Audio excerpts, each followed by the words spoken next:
Hello, everyone. Welcome to Rev Games Academy, your one-stop destination for mastering game development techniques. In today's tutorial, we're diving into object pooling, a powerful method to improve performance by efficiently managing object spawning. Whether you're a beginner or a seasoned developer, this tutorial will help you optimize your Unity projects. Let's get started. When making a game, you often need to generate objects at runtime. Unity provides a built-in method called instantiate, but this method is not very efficient in certain situations. In such cases, it's better to use an object pooling. In short, when the game starts, we create a set of inactive game objects. In other words, we create a pool of objects, and whenever we need to spawn an object, we pull it from the pool instead of instantiating it directly. We simply pull an object from the pool, enable it, and place it in the right place. If we run out of objects in the pool, we can choose to expand it or reuse the objects. All right, let's go into Unity and implement it. I have set up a simple scene in Unity with a ground and a light. First, let's take a look at instantiating a prefab. For this, we can create a simple cube by right-clicking, selecting 3D object, and then choosing cube. Next, add the rigid body component by clicking Add Component, searching for rigid body and adding it to the cube.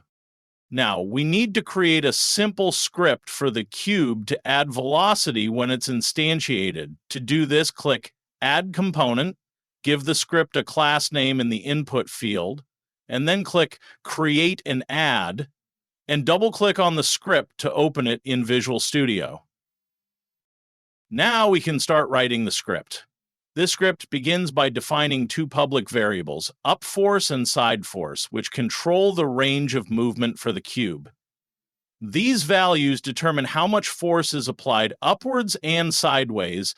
And next, we can write the start method. Random values are generated for the X, Y, and Z directions using the random range function.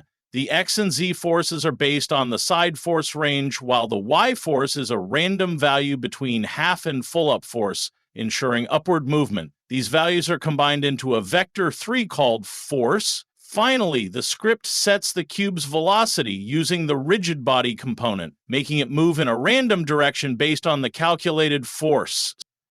We have completed the cube script. Save it by pressing Ctrl+S. Now, let's move to the Unity editor and make the cube a prefab. A prefab is simply a reusable object. First, create a new folder in the assets called prefabs by right-clicking in the Assets window, selecting Create, then Folder, and renaming it. Next, drag and drop the cube object from the hierarchy into the Prefabs folder in the Assets to create the cube as a prefab. Now that our cube prefab is created, we no longer need the cube that was already in the hierarchy. Let's delete it to keep our scene clean and organized. Now let's create the cube spawner. First, create an empty cube spawner by right-clicking, selecting Create Empty, and name it Cube Spawner. Then create a script called Cube Spawner and open it.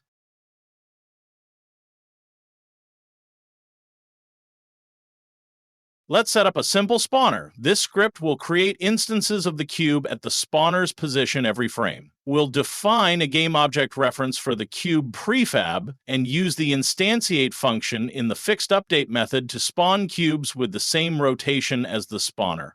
Now, save the script and return to the editor. Now drag and drop the prefab reference into the cube spawner by simply dragging the created cube prefab to the inspector window from prefab folder.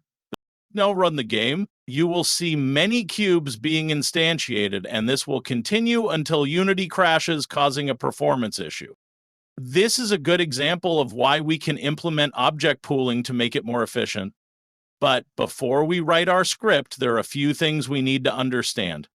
First, we need to understand how to create different object pools. For example, we could have two pools. We can use a dictionary to store multiple pools and assign a unique tag to each pool. This allows us to retrieve a pool using its tag. So, if we want to retrieve a block, we can simply reference the tag, and this will give us the pool of blocks. Now we will pass this through a queue. A queue works similarly to a list, but the benefit of using a queue is that it's much faster to get the first item and add new objects at the end. This is useful because when we want to continue spawning objects, we can simply take the object from the front of the queue and place it wherever we want in the world. We can keep doing this until the queue is empty. Now that we have a good understanding of how dictionaries and queues work, it's time to start scripting for object pooling. To do this, let's create a new empty game object by clicking the plus button and selecting Create Empty in the hierarchy. Reset the transform and rename it Object Pooler. Next, click Add Component in the inspector window, create a new script called Object Pooler, double-click it, and open it in Visual Studio. Now let's write the script for object pooling. First, we can define a serialized class to store the properties for spawning objects. The pool class is a blueprint for creating object pools. It defines 3 properties: a tag to identify the pool, a prefab for the type of object to pool, and a size to specify how many objects to create initially. This structure helps organize multiple object pools in one script.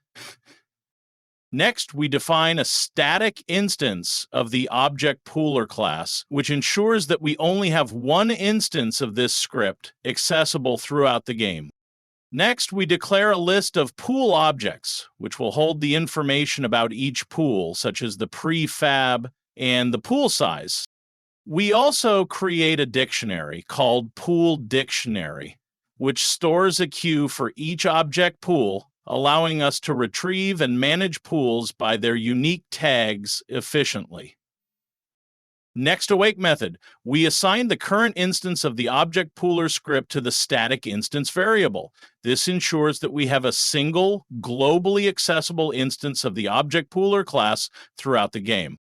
And the start method initializes the object pools. For each pool defined in the pools list, it creates a queue of inactive objects.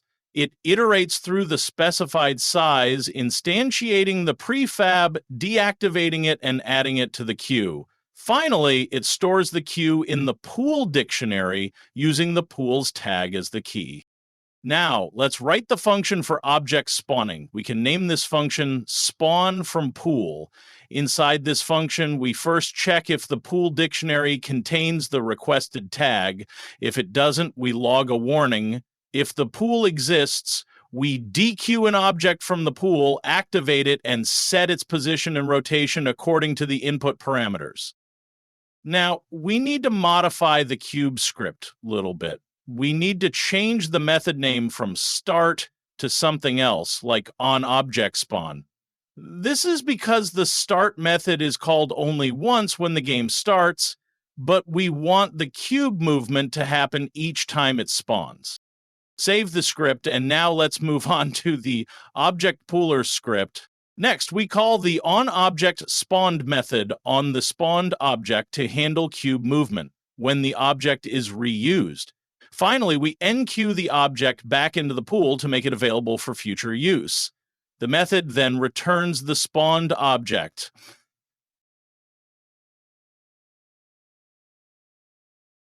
And now we need to modify the cube spawner script for object pooling.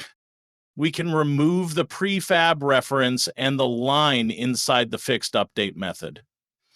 Instead, we will use the spawnFromPool method provided by the object pooler script.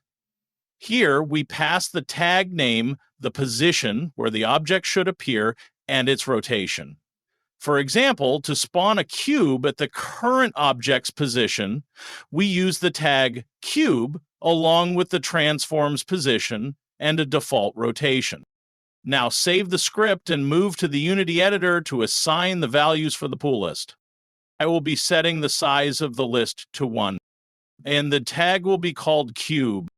Then I'll drag and drop the prefab. After that, I'll set the pool size to 150. Now let's play the game and observe how object pooling works in action. Now, you should see cubes being spawned efficiently without causing performance issues. The cubes will be reused from the pool instead of being instantiated repeatedly, which greatly improves performance and prevents Unity from crashing. That's it, guys. Thank you for watching. I hope this tutorial on object pooling has been insightful and helps you enhance the performance of your games. If you found this video helpful, please give it a thumbs up, subscribe to Revolution Games Academy for more Unity tutorials, and hit the bell icon to stay updated with our latest content. See you in the next video, and happy game developing!